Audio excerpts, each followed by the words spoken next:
Assalamualaikum warahmatullahi wabarakatuh. Bismillah, alhamdulillah, assalatu wassalamu ala rasulillah ma ba'du. Marilah kita mulai pembahasan kita tentang fikih muamalah dengan tema akad. Dengan terlebih dahulu berdoa, mudah-mudahan apa yang kita kaji ada manfaatnya dan apa yang kita bahas ini bisa menjadi bekal kita untuk melaksanakan salah satu ajaran Islam, khususnya dalam bidang ekonomi. Ini peta konsepnya yang akan kita bahas. Jadi ada definisi dan seterusnya. Kita langsung masuk ke definisi akad. Akad itu secara bahasa artinya adalah ikatan. Ikatan satu dengan yang lainnya. Ikatan itu akad. Nah, secara istilah akad itu berarti perjanjian antara satu orang dengan orang lain untuk melakukan suatu perbuatan yang memiliki dampak hukum. Jadi dalam akad itu ada minimal dua orang yang terlibat dalam akad. Nah, akadnya adalah ada dampak hukumnya di situ. Itu pengertian akad secara istilah menurut ahli fikih. Nah, yang akan dalam akad itu komposisinya ada rukun akad, ada unsur akad, dan ada kehendak untuk melaksanakan akad atau niat untuk melaksanakan akad. Kita akan bahas satu persatu dan di antara tiga hal ini. Pertama tentang rukun dari akad, ya, ada akid, ada kemudian al-mauqud alaih, ada ijab qabul, kemudian ada tujuannya. Ini 4. Akid itu 2 orang yang bertransaksi, minimal 2 orang yang melaksanakan bertransaksi, ya, sering disebut dengan akidain, 2 orang yang melaksanakan akad. Kemudian mauqud alaih, ada ijab qabul, ya, ada sigotnya, ya. Nah, nanti kita lanjutkan, ya, kita lanjut dulu. Nah, sigot kita pertama bahas dari sigotnya. Unsur akad pertama ada sigot. Sigot itu adalah formalisasi akad, itu bentuk ucapannya. Nah, kemudian ada akidnya, pihak yang terlibat. Kemudian ada mahalnya, mahal itu tempat, ya, objek akadnya itu. Kemudian ada maudhu, tujuan dari akad. Ini unsur-unsur yang ada dalam sebuah akad. Nah, pertama kita bahas sigotnya itu. Sigot itu pertama ada berbentuk ucapan, ada berbentuk perbuatan, ada isyarat, ada tulisan. Jadi dalam jual beli misalnya itu ada jual beli yang sigotnya itu diucapkan, saya jual, saya beli. Ada dalam bentuk perbuatan, tinggal itu yang disebut dengan akad mu'athah, langsung ambil, bayar gitu ya, tanpa ada ucapan dari kedua belah pihak. Itu perbuatan. Ada dengan isyarat, seperti orang yang tunarungu tidak bisa bicara, dia membeli dengan isyarat-isyaratnya, gitu ya. Atau dengan tulisan, ada kontraknya di situ. Itu bentuk-bentuk sigot dalam akad. Kemudian syarat sigot itu harus jelas, ya, harus jelas, dapat dipahami, ya, apa akad yang mau dilakukan. Kemudian harus sesuai. Jadi ada kesepakatan antara dua belah pihak itu sesuai, maksudnya sesuai di situ, ada kesepakatan. Si penjual mau menjual dengan harga 1 juta misalnya, si pembeli mau membeli dengan harga 1 juta. Itu kesesuaian dua pihak itu. Kemudian harus satu majelis itu artinya dalam satu waktu, ya, dalam satu majelis itu bisa berarti satu waktu, bisa berarti satu tempat, ya. Jadi misalnya kita ke pasar atau ke minimarket, kemudian kita belanja, kita beli di situ, kemudian kita ketemu sama penjualnya, kita ambil barangnya, kita bayar. Nah, itu namanya satu majelis, ya. Ada disebut majelis juga bisa berarti satu waktu, ya, kita melakukan transaksi tidak secara langsung tapi online atau lewat telepon dan semacamnya, yang terjadi. Nah, itu juga disebut dengan satu majelis dalam pengertian satu waktu. Nah, kemudian kita masuk pada akid, 2 orang yang berakad. 2 orang yang berakad itu syaratnya dia boleh melakukan transaksi, dalam bahasa Arabnya disebut dengan ahliyah, ya. dua orang melakukan transaksi itu artinya dia orang yang memang dia diperkenankan untuk melakukan transaksi itu. Kemudian dia memiliki wilayah. Wilayah artinya dia memiliki hak untuk melakukan akad. Jual beli misalnya, dia punya hak untuk menjual barangnya. Itu namanya al-wilayah. Dia punya hak untuk membeli, ya, gitu ya, untuk membayar. Nah, itu namanya al-wilayah. Ya. Nah, terkait dengan tadi, dengan yang syarat yang pertama, dengan ahliyah tadi, kebolehan melakukan transaksi akad itu, maka orang-orang yang masuk pada kategori ini tidak berhak melakukan transaksi. Mereka termasuk pada golongan orang-orang yang tidak punya ahliyah. Ya, orang gila tidak bisa melakukan transaksi. Orang dungu, orang tidur, orang mabuk, bodoh dalam artian ini dia memang tidak bisa mengerti uang, ya, tidak bisa tidak ngerti uang, tidak ngerti jual apa yang akan dibeli, yang akan dijual, itu orang bodoh.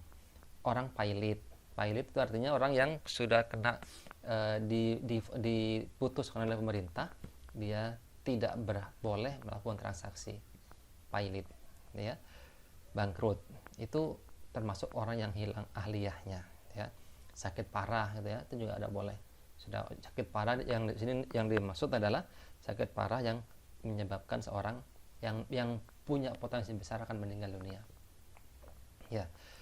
Itu. Nah, terkait dengan wilayah itu ada dua macam. Ada wilayah asliyah, ada wilayah niyabah atau niyabiyah istilahnya. Asliyah itu artinya wilayah yang hak yang asli, ya. Kebolehan bertransaksi yang asli. Misalnya apa? Dia memang memiliki barang itu. Dia memiliki mobilnya, kemudian ingin dia jual. Nah, itu namanya wilayah asliyah. Yang kedua adalah wilayah niyabah. Karena dia mau menggantikan yang orang lain. Bukan yang asli, tapi dia menggantikan. Misalnya, saya meminta seorang untuk menjualkan mobil saya. Misalnya. Nah, orang itu wilayahnya adalah wilayah niyabiyah. Ya. Nah, kemudian niyabah ini ada dua macam. Ada ikhtiyariyah, ada ijbariyah. Ikhtiyariyah itu artinya memang bebas, ya, bebas. Tanpa ada paksaan, itu ikhtiyariyah. Kayak tadi itu, saya meminta orang lain untuk menjualkan mobil saya. Itu niyabiyah, ikhtiyariyah namanya. Niyabiyah, ikhtiyariyah. Nah, kalau ijbariyah itu ada paksaan. Nah, ini adalah hak dari pemerintah. Ada wilayah ijbariyah nafsiyah, ada memaksa seorang untuk menjual barangnya. Ya. Ada wilayah ijbariyah maliyah, berupa harta. Itu wilayah. Jadi ini ketika orang memiliki ini, maka dia sudah memiliki wilayah atau hak untuk melakukan transaksi. Ya. Jadi seperti itu. Kita lanjutkan. Sekarang objek akad. Barang yang akan diakad itu harus tersedia ketika akad. Kemudian akadnya, barangnya adalah atau sesuatu yang diakadkan adalah dibolehkan secara syara, bukan sesuatu yang diharamkan. Itu jadi seperti itu. Kemudian bisa diserah terimakan. Makanya ada yang mengatakan bagaimana hukum jual beli ikan yang masih ada dalam lautan? Tidak boleh, karena belum bisa diserah terimakan. Kemudian barangnya juga harus diketahui oleh kedua belah pihak. Itu dalam jual beli objeknya begitu. Jadi tidak boleh satu nggak tahu. Itu nanti namanya masuk pada kategori gharar, ya. Nah, kalau yang pertama tadi ini barang yang mau dijual beli kan ada. Nanti kecuali ketika ada salam, itu lain lagi masalahnya. Akad salam itu akad itu istisna misalnya. Itu pengecualian. Tapi secara umum ketika melaksanakan akad itu memang barangnya atau objek akadnya itu ada, ya. Kemudian syarat akad, ada namanya syarat inqad, ada syarat sah, ada syarat nafal, ada syarat luzum. Syarat inqad itu adalah Syarat inqad adalah syarat yang dibutuhkan untuk terwujudnya sebuah akad. Agar akad itu ada, maka apa syarat-syaratnya? Ya. Syarat sah itu adalah syarat yang untuk agar akad itu setelah ada bisa punya konsekuensi hukum. Itu syarat sah. Ya. Kalau syarat nafadh itu adalah syarat yang ada agar suatu akad dapat dilaksanakan. Kalau luzum itu terakhir adalah syarat yang ada agar akad itu memiliki ketetapan hukum. Nanti kita bahas berikutnya. Nah, syarat inqad itu syarat untuk terwujudnya sebuah akad adalah harus ada sigot. Terus bukan akad yang terlarang, harus bermanfaat, baru bisa terwujud sebuah akad itu. Nah kemudian setelah terwujud ini maka nanti bisa sah. Nah, setelah ada syarat-syarat sahnya akad, gitu ya. Nah, syarat sahnya akad nanti tadi itu yang syarat rukunnya terpenuhi, itu baru menjadi sah akad. Oleh karena itu ikrah, tauqif, gharar, doror, ketika akad mengandung ini maka menjadi tidak sah akadnya, gitu ya. Kemudian ada syarat nafal. Syarat nafal itu adalah syarat yang dibutuhkan agar sebuah akad itu bisa berlanjut. Ada wilayah, kayak tadi itu ya, syarat yang di awal itu ada wilayah, ada al-milk atau al-haq tadi itu ya, al-ahliyah dan al-wilayah. Jadi ada wilayah, ada al-milk, ada ahliyah yang tadi itu syarat nafal, syarat bisa berlangsung terus ya. Terus syarat luzum. Syarat luzum itu artinya syarat yang dibutuhkan agar suatu akad itu memiliki ketetapan hukum. Jadi dia apa syaratnya? Harus selesai khiyarnya. Masa khiyarnya selesai. Itu baru bisa syarat luzum terjadi. Jadi kalau jual beli misalnya ketika ada pada masa khiyar itu masih belum luzum. Masih ada kemungkinan dibatalkan. Tapi ketika sudah luzum maka tidak ada kemungkinan untuk dibatalkan. Itu luzum. Berikutnya, apa konsekuensi dari akad? Ya, konsekuensi akad itu ada perpindahan pemilikan. Misalnya jual beli, hibah, sedekah, qorot, itu ada perpindahan pemilikan. Saya jual mobil saya misalnya, maka mobil saya itu berpindah pemilikan kepada pembeli. Ya, saya dapatkan uangnya berpindah milik dari pembeli ke saya. Ya, hibah juga ada perpindahan pemilikan. Jadi ketika saya hibahkan sehektar tanah misalnya, maka tanah itu menjadi pindah milik kepada orang lain, kepada orang yang saya hibahkan. Begitu juga dengan sedekah, qorot dan lain-lain. Ini diantara konsekuensi akad. Atau akad itu juga bisa berkonsekuensi kepada perpindahan manfaat. Yang berpindah bukan milik tapi manfaatnya. Akad ijarah itu adalah yang pindah adalah manfaatnya. Ya, barangnya tetap milik si orang yang menyewakan, tapi manfaatnya berpindah kepada orang yang menyewa. Ya, itu akad ijarah gitu. Akad ariyah juga begitu. Ketika saya meminjamkan sesuatu kepada orang lain, maka orang lain berhak memanfaatkan barang tersebut, manfaat barang itu, tapi barang tetap milik saya. Kemudian konsekuensi akad juga ada hak melakukan transaksi, ada wakalah, ada syirkah. Jadi setelah ada perwakilan maka orang itu punya hak melakukan transaksi. Barangnya tetap milik saya, manfaatnya tetap milik saya, cuma dia punya hak untuk menggantikan saya, mewakili saya untuk melakukan transaksi. Nah, ada hak menangguhkan rohan, ya, gadai. Jadi barangnya digadaikan tuh ditangguhkan, tidak boleh dimanfaatkan. Nah, kemudian unsur berikutnya adalah kehendak melaksanakan akad. Jadi dalam akad itu baru dianggap sah ketika ada kehendak untuk melaksanakan akad. Kehendak itu bisa kehendak dohir, ada bentuk dohir, ada bentuk batin. Bentuk dohirnya adalah wujudnya adalah sigot atau ijab kabul. Batinnya adalah niat, ikhtiar dan ridho. Dan sebenarnya di sini yang penting, yang intinya di sini niat, ikhtiar dan ridho. Harus rela. Dalam jual beli itu kehendak akadnya itu memang harus ada niatnya, harus ada ikhtiar rela, ya, kehendak sendiri dan rela, sama-sama rela. Nah, ini kan adalah perkara yang samar karena itu wilayah hati. Nah, untuk mengukurnya adalah di sini wujudnya, ya, di dohir ini.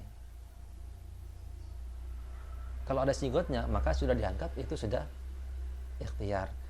Kalau sudah ada ijab kabulnya, berarti sudah dianggap sama-sama rela. Itu syarat unsur kalau ke dalam akad harus ada kehendaknya. Kita berikutnya pembagian akad berdasarkan ketentuan syarak. Ada akad sahih, ada akad tidak sahih, ada akad fasid. Ya, ini adalah pembagian Hanafiyah, ya. Jadi Imam Hanafi membedakan antara akad sahih, terus tidak sah dan fasid. Ya, jadi dibedakan antara ini. Sahih adalah memenuhi syarat rukunnya. Kalau tidak sah itu kalau tidak sah itu hanya memenuhi unsur dan tidak memenuhi unsur dan syaratnya, rukun tidak terpenuhi. Kalau fasid itu adalah terpenuhi tapi dilarang, sah tapi dilarang. Itu kalau fasid, gitu ya. Jadi seperti itu. Jadi sah tapi dilarang. Nah, kalau dalam mazhab Syafi'i ya, itu hanya membedakan antara sah dan fasid. Itu. Terus berdasarkan penamaannya, ada akad-akad yang telah dinamai syara, ada akad-akad yang belum dinamai syara, ya. Jadi seperti itu. Ada dua jenis akad ini. Berikutnya, jadi ini biar saya tidak akan bahas, biar kita lewati. Ini saya kira cukup. Nah, berakhirnya akad. Berakhirnya akad adalah dengan fasakh atau dengan kematian. Ini tentu ketika akadnya itu berlangsung lama, ya. Ada fase pembatalan akad atau dengan adanya kematian dari salah satu dua atau pihak yang bertransaksi, itu batal akadnya, ya. Jadi misalnya melaksanakan syirkah, ya, kemudian satu pihak meninggal dunia, maka berakhirlah transaksinya itu, selesai akadnya itu. Mungkin itu yang dapat saya sampaikan. Mudah-mudahan apa yang kita bahas ada manfaatnya, dan kalau ada pertanyaan kita diskusikan nanti di forum